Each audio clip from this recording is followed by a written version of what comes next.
مرحبا بكم أعزائي المتابعين في حلقة جديدة من سلسلة مع رشا.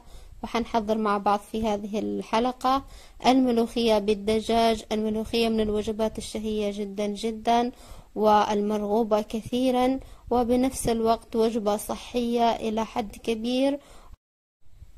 خلونا نشوف مع بعض مكونات ملوخية الدجاج وطريقة تحضيرها.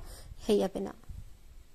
عندنا هنا المقدار اللي انتم شايفونه معانا من الملوخية المورقة والمنظفة والمصفى من الماء ايضا، واربع قطع من الدجاج، وبصلة متوسطة الحجم مفرومة فرم ناعم، بالاضافة الى طماطم مبشورة، حبة واحدة من الطماطم، عندنا هنا ملعقة صغيرة من الملح وملعقة كبيرة من الثوم المهروس، بالاضافة الى خلطة التوابل اللي هي عبارة عن ملعقة صغيرة من الكمون ونصف ملعقة من كل من البابريكا والفلفل الأسود والكزبرة الناشفة.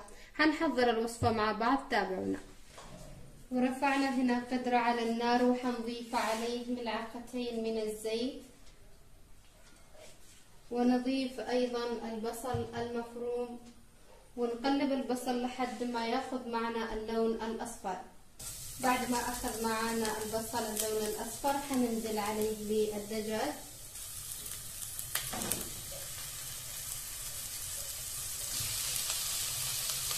طبعا مكونات الوصفة هي مناسبة للمقادير اللي أنا حاطاها. لو حبيتوا تكثروا الدجاج تعملوا دجاجة كاملة أو أقل أو أكثر، ممكن تتحكموا ببقية المقادير، تزيدوا في الملوخية، في التوابل، في الخضار المستخدمة.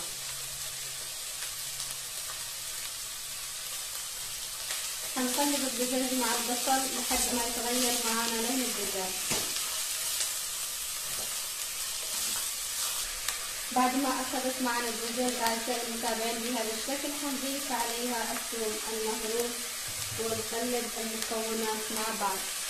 إضافة الثوم في هذه المرحلة وإعطاء الثوم المجال أو الفرصة إنه هو يتشوح مع الدجاج والبصل بيعطي مذاق رائع جدا للوصفة، وبيعطي نكهة جميلة وشهية. هنضيف الملح على الدجاج ونضيف خلطة التوابل.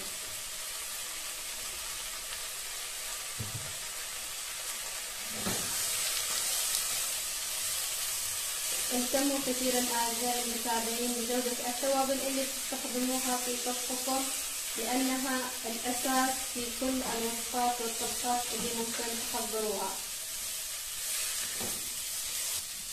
طبعا أنا هغطي القدر وأترك الدجاج مع التوابل والبصل والثوم 3 دقائق، بعد كده هضيف الطماطم المبشورة عليها.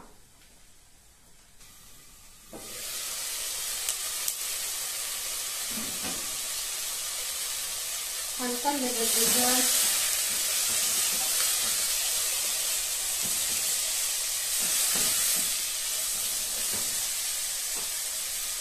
ونضيف عليها الطماطم.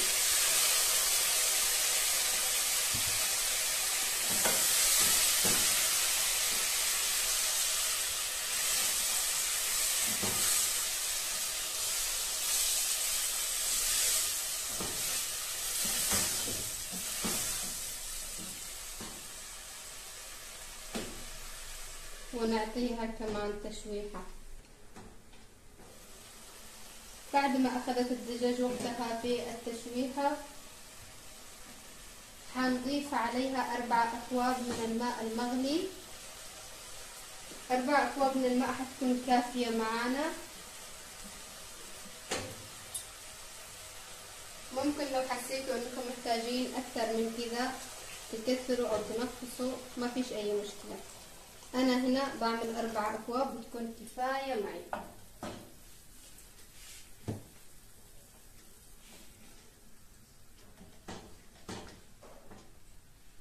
حاط الدجاج حوالي نصف ساعة لحد ما تستوي، ونرجع لكم من جديد. وبعد مرور نصف ساعة وبعد ما استوت معنا الدجاج تقريبا حنتأكد من السوا مع بعض. حنتأكد من سوى الدجاج مع بعض بهذا الشكل. ما شاء الله تبارك الله صارت الدجاج مستوية معانا وريحة المرق رهيبة رهيبة جدا. حنرفع مقدار من المرق وكمان حنقطع الدجاج إلى قطع صغيرة، جزء منها حنقطعه والجزء الآخر حنخليه مثل ما هو، ونضيف عليه الملوخية اللي فرمناها بالكبة الكهربائية. ممكن تفرموها بأداة الفرم الخاصة بالملوخية، ما فيش أي إشكال. أنا استخدمت هنا الكبة في فرم الملوخية. حنفتت صدور الدجاج أو أي قطعة في الدجاج تحبوا تفتتوها بهذا الشكل، ونضيفها على المرق، ونضيف أيضا بعد ذلك الملوخية. حنضيف صدور الدجاج اللي فرمناها مع بعض بهذا الشكل. ما فيش أنا تطلع معي قطع من الدجاج، فقط القليل من المرق. ونضيف الملوخية ونقلب المكونات مع بعضها.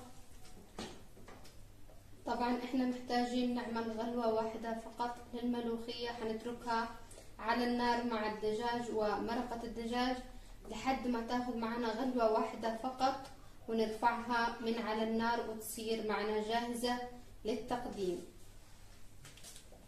حضرت هنا مع الملوخية الرز بالخضروات، حضرته من قبل، موجود على القناة في فيديو أو في حلقة الدجاج المحشي مع رز الخضروات. ممكن تتابعوا الحلقة وتشوفوا طريقة تحضير هذا الرز. رز رائع جدا، مذاقه شهي ومميز،